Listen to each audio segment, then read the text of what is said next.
چادر والے چادر والے چادر والے میرے چادر والے چادر والے چادر والے چادر والے میرے چادر والے۔ معزز ناظرین السلام علیکم۔ آج ہم نے جس ہستی کے ذکر کا انتخاب کیا ہے وہ دنیا تصوف میں آفتاب کی مثل ہیں۔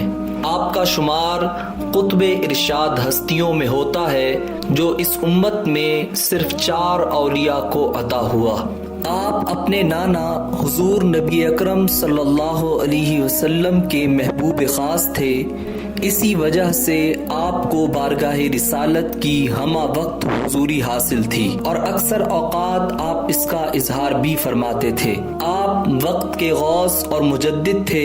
آپ صاحب مقامات علیہ اور کرامات جلیہ، شریعت و طریقت اور حقیقت و معرفت کے جامع تھے۔ میری مراد آفتاب ولایت، امام الاولیاء، پیر جن و بشر، شیخ العالمین، غوث الاغیاث، حضرت پیر سید ولی محمد شاہ المعروف چادر ولی سرکار رحمت اللہ تعالی علیہ۔ آپ سلسلہ عالیہ محمدیہ صدیقیہ نقشبندیہ مجددیہ کے عظیم و اعلی درویش ہوئے ہیں۔ آپ کی ولادت باسعادت 1923 کو بمقام دوسین شریف ضلع کرنال ہندوستان میں ہوئی۔ آپ پیدائشی ولی اللہ تھے جس کا اظہار بعد از ولادت بلکہ قبل از ولادت بھی کئی بار ہوا۔ آپ ابھی شکم مادر میں تھے کہ آپ کی والدہ ماجدہ کے مرشد حضرت پیر سید غلام حسین شاہ صاحب رحمت اللہ تعالی علیہ دوسین شریف میں تشریف لائے۔ آپ کی والدہ سلام عرض کرنے حاضر ہوئیں تو پیر سید غلام حسین شاہ صاحب کھڑے ہو گئے۔ آپ کی والدہ کچھ نادم سے ہوئیں تو شاہ صاحب نے فرمایا،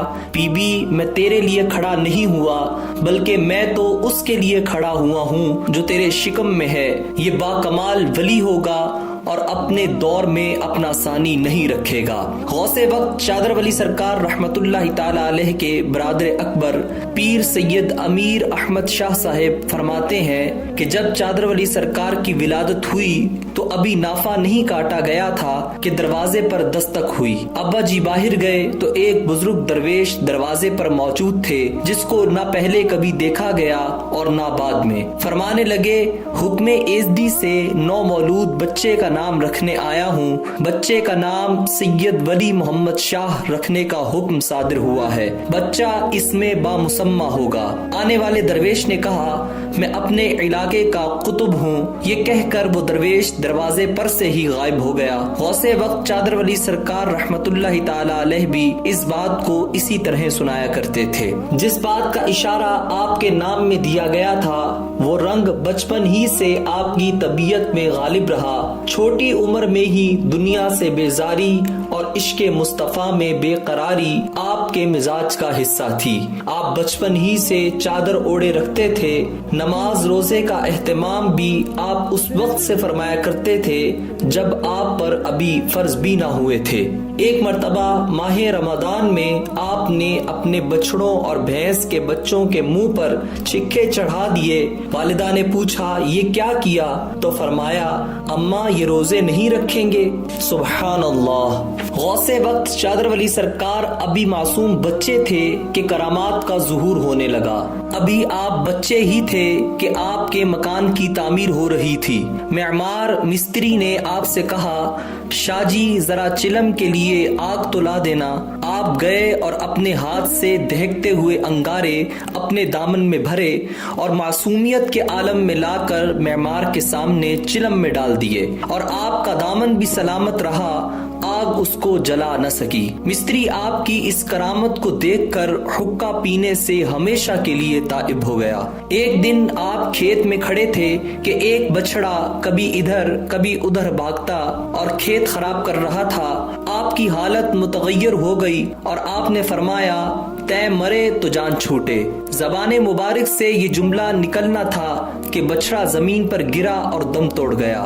آپ کو کسی کامل بزرگ کے پاس لے جایا گیا تو انہوں نے فرمایا بچے کو لازم ہے کہ سنبھل کر منہ سے بات نکالے، اس کی زبان سیف الرحمن یعنی اللہ کی تلوار ہے۔ آپ ہاشمی سید تھے۔ آپ کے آباء و اجداد عرب سے تشریف لائے اور ضلع کرنال ریاست پٹیالہ ہندوستان میں آباد ہوئے۔ ولایت اس خاندان میں نسل در نسل چلی آ رہی تھی۔ مسلمان، سکھ، ہندو یکساں طور پر آپ کے آباء و اجداد سے عقیدت و احترام رکھتے تھے۔ آپ کے دادا محترم کا نام حضرت پیر سید امانت علی شاہ صاحب رحمت اللہ تعالی علیہ تھا اور آپ کے والد محترم کا نام نامی اسم گرامی حضرت پیر سید رحیم بخش صاحب تھا۔ دونوں ہی باکمال ولی تھے۔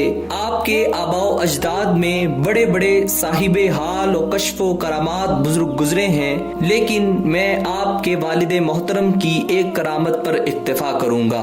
آپ کے والد پیر سید رحیم بخش رحمت اللہ تعالی علیہ نہایت کامل بزرگ تھے اور بے شمار مریدین رکھتے تھے، جن میں علاقہ کے رؤساء و امراء بھی شامل تھے۔ آپ کے والد محترم پیر سید رحیم بخش رحمت اللہ تعالی علیہ شہر کرنال میں کسی نواب صاحب کے ہاں مدعو تھے کہ نواب رستم علی خان نے بھی ان کی دعوت کر دی۔ نواب رستم علی خان پاکستان کے پہلے وزیر اعظم نواب لیاقت علی خان کے والد تھے۔ شاہ صاحب نے دعوت قبول کر لی۔ پیر سید رحیم بخش رحمت اللہ تعالی علیہ اپنے ایک مرید نور دین کو ساتھ لے کر نواب رستم علی خان کے محل کی طرف چل دیے۔ راستے میں نور دین سے یوں فرماتے جاتے، نور دین کہہ خدا تار نہ توڑے۔ نور دین کہتا جاتا، خدا تار نہ توڑے، خدا تار نہ توڑے۔ اتنے میں نواب صاحب کا محل آ گیا۔ وہ منتظر کھڑے تھے۔ اب حضور کو بڑی عزت و توقیر سے اندر لے گئے۔ دلان میں رنگین پلنگ بچھا ہوا تھا جس پر سفید چادر تھی۔ شاہ صاحب بسم اللہ پڑھ کر پلنگ پر بیٹھ گئے اور نور دین کو بھی بیٹھنے کا حکم دیا۔ نواب صاحب پر لرزہ طاری ہو گیا۔ اتنے میں ملازمین نے کھانا چنا اور آپ نے تناول فرمایا۔ فارغ ہو کر شاہ صاحب اٹھے اور پلنگ سے چادر اٹھا کر نور دین کی طرف مخاطب ہوئے۔ نور دین، یہ وہ تار تھی جسے خدا نے قائم رکھا۔ قصہ یوں تھا کہ نواب رستم علی خان نے پلنگ کو ناپختہ کچا دھاگا سے بنوایا تھا اور اس پر سفید چادر بچھا دی تھی اور خیال کیا کہ اگر پیر صاحب کامل بزرگ ہوئے تو دھاگا نہیں ٹوٹے گا۔ وہ کچی تار تو نہ ٹوٹی مگر دل کے تار ولی کامل سے مل گئے اور زندگی میں انقلاب آ گیا۔ نواب صاحب نے ارادہ کر لیا تھا کہ اگر تار قائم رہی تو میں حضرت پیر سید رحیم بخش رحمت اللہ تعالی علیہ کا دست بیعت ہو جاؤں گا۔ یہ منظر دیکھ کر نواب صاحب نے فوراً بیعت کا فیصلہ کر لیا اور پورے محل میں پیر صاحب کی کاملیت اور کرامت کا چرچا زبان زد عام ہو گیا۔ شاہ صاحب جہاں ٹھہرے ہوئے تھے وہیں واپس لوٹ آئے۔ پھر نواب صاحب 5 افراد کے ہمراہ حاضر ہو کر نادم و شرمندہ ہوئے اور معافی چاہی۔ اس کے بعد شاہ صاحب نے انہیں بیعت کر لیا۔ نواب رستم علی خان نے 3 مرتبہ اپنی جاگیر آپ کی نظر کرنا چاہی مگر آپ نے انکار کر دیا۔ غوث الاغیاث حضور سیدنا چادر ولی سرکار رحمت اللہ تعالی علیہ نے قرآن پاک قاری القرآ قاری نور محمد صاحب رحمت اللہ تعالی علیہ سے پڑھا اور پانی پت کی قراءت بھی انہی سے پڑھی، جبکہ دورہ حدیث اور دورہ تفسیر اور علم الطب مفسر اعظم ضلع کرنال حضرت پیر احمد سلام صاحب رحمت اللہ تعالی علیہ سے کیا۔ دیگر علوم دینیا مولانا بدر اسلام صاحب رحمت اللہ تعالی علیہ سے حاصل کیے۔ دنیاوی تعلیم کے لیے شاہ آباد کی طرف ہجرت فرمائی۔ آپ کے ہم جماعت تو درکنار، آپ کے اساتذہ بھی آپ کی سادگی و درویشی، عبادت و ریاضت کے سبب آپ سے بے حد متاثر تھے۔ بعد ازاں آپ کے کئی اساتذہ اور ان کی اولاد اور ہم جماعت آپ کے دست اقدس پر بیعت بھی ہوئے۔ فراغت تعلیم کے بعد آپ مسلم ہائی اسکول میں بطور عربی ٹیچر پڑھاتے بھی رہے۔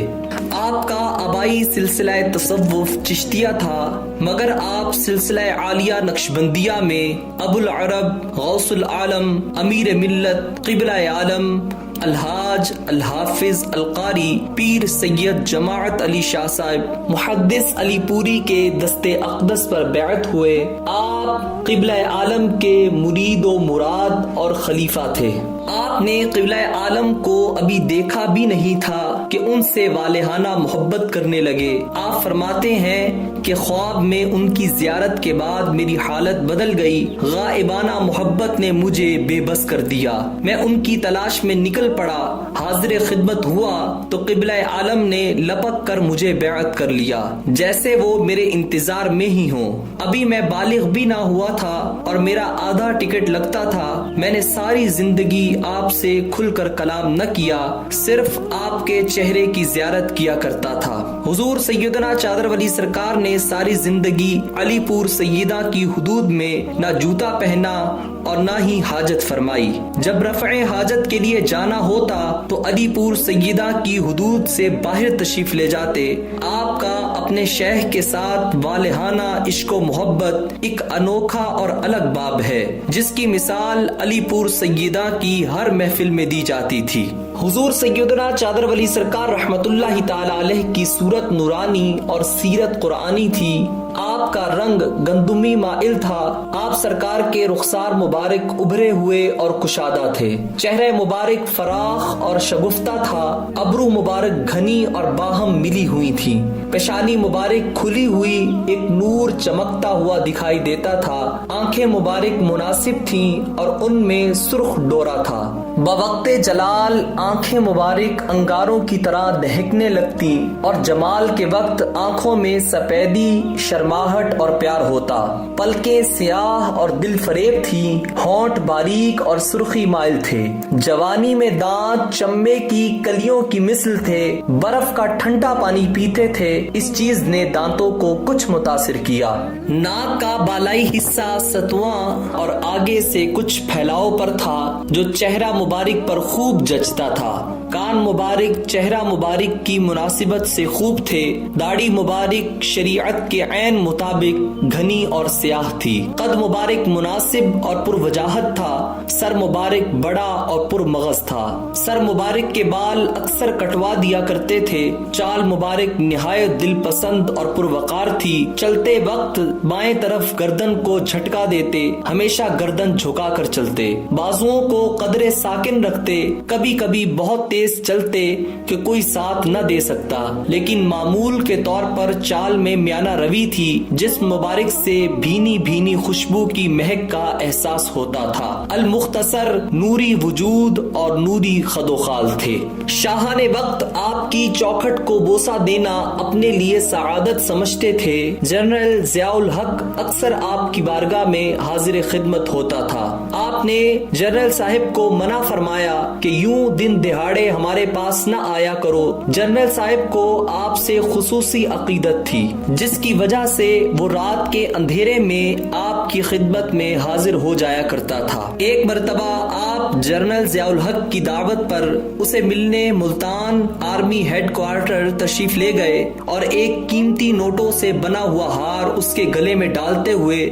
تاکید فرمائی کہ اسے باحفاظت رکھنا، ضائع نہ کرنا۔ اس کے بعد کچھ گفتگو فرمائی اور واپس تشریف لے آئے۔ دوسرے روز شام کو آپ کا ایک مرید فوجی جو ملٹری پولیس کا حوالدار تھا، چادر ولی سرکار رحمت اللہ تعالی علیہ کی خدمت میں حاضر ہوا اور آپ سرکار کی بارگاہ میں ذکر کر بیٹھا کہ جو ہار آپ نے جنرل صاحب کو گلے میں ڈالا تھا، ابھی اتنا ہی کہا تھا کہ آپ نے فرمایا، دیکھو جی کیسا خوبصورت ہار تھا جی، بڑی محنت سے تیار کروایا تھا جی۔ اس فوجی نے بتایا کہ ضیاء الحق نے وہ ہار جن لوگوں کو دیا، انہوں نے اس کے ٹکڑے ٹکڑے کر لیے اور آپس میں بانٹ لیا۔ آپ کی طبیعت پر یہ بات بجلی بن کر گری اور حالت جلال میں محفل سے اٹھ کر اندر تشریف لے گئے۔ کافی دیر بعد باہر تشریف لائے۔ جلالی کیفیت کافی حد تک ماند پڑ چکی تھی، مگر حالت افسوس کافی بڑھ چکی تھی، اور پھر فرمایا، اس کم بخت کو ہم جس چیز سے بچانا چاہتے تھے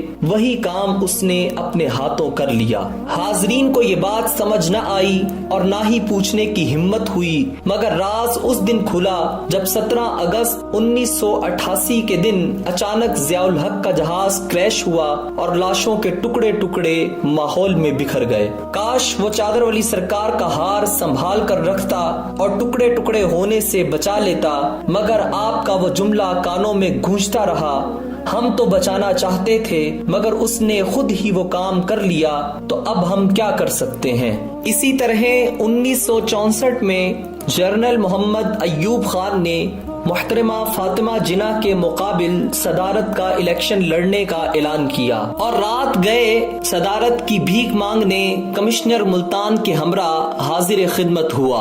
آپ نے اس کے سامنے لنگر رکھا تو اس نے آدھا کھایا اور آدھا چھوڑ دیا۔ چادر ولی سرکار فرماتے ہیں کہ ہم نے تو اس کے سامنے سب کچھ رکھ دیا تھا، وہ جتنا چاہتا کھا لیتا، لیکن اس نے تو کھائی ہی آدھی روٹی۔ اس فقیر کے در کی آدھی روٹی کھائی، آدھی زندگی صدارت کی، اگر پوری کھا لیتا تو مرتے دم تک صدر رہتا جی۔ دعا کروا کر صدر صاحب اور ذمہ دار روانہ ہو گئے۔ الیکشن سے 5 دن قبل آپ نے غزالی زماں حضرت علامہ سید احمد سعید کاظمی صاحب رحمۃ اللہ تعالی علیہ کو صدر ایوب کی کامیابی کی خبر سنا دی تو وہ حیران رہ گئے۔ یوں تو آپ کی زندگی مبارک کے ہزاروں پہلو ہیں جنہیں سونے کے پانی کے ساتھ لکھا جانا چاہیے۔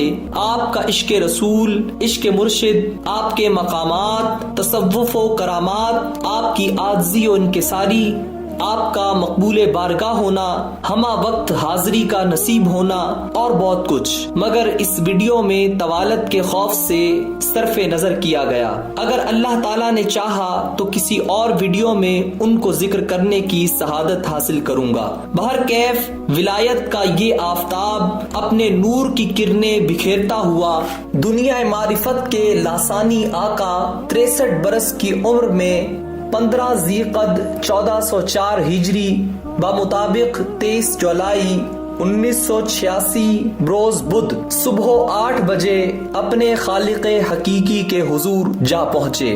آپ کی نماز جنازہ ایم سی گراؤنڈ میں آپ کے صاحبزادے حضرت پیر سید زین العابدین شاہ صاحب رحمت اللہ تعالی علیہ نے پڑھائی، جو کہ آپ کے جانشین ہوئے۔ ہزاروں افراد نے نماز جنازہ میں شرکت کی، بڑے بڑے علماء و مشائخ، سیاسی و سماجی شخصیات نے بھی شرکت کی۔ آپ کا مزار حسن پروانہ کالونی ملتان شریف میں مرجع خلائق ہے۔ اللہ تعالیٰ سے دعا ہے کہ اللہ جل شانہ ہمیں حضور سیدنا چادر ولی سرکار رحمت اللہ تعالی علیہ کے فیضان میں سے حصہ نصیب فرمائے، آمین یا رب العالمین۔